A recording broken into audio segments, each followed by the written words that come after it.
दोन सबस्टन्स आहे, one is sugar and another is soil.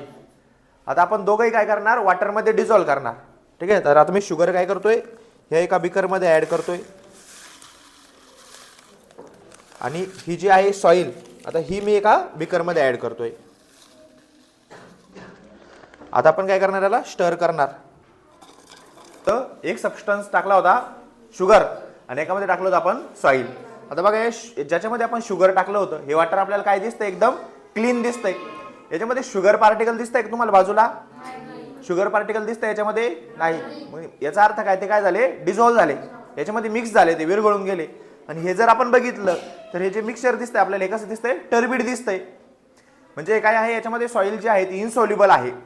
आता याच्यावरून आपल्याला काय कळालं की शुगर वॉटरमध्ये काय होते, डिझॉल्व होते, आणि सॉइल डिझॉल्व होते का? नाही. मग जे सबस्टन्सेस वॉटरमध्ये डिझॉल्व होतात त्यांना काय म्हणतो आपण?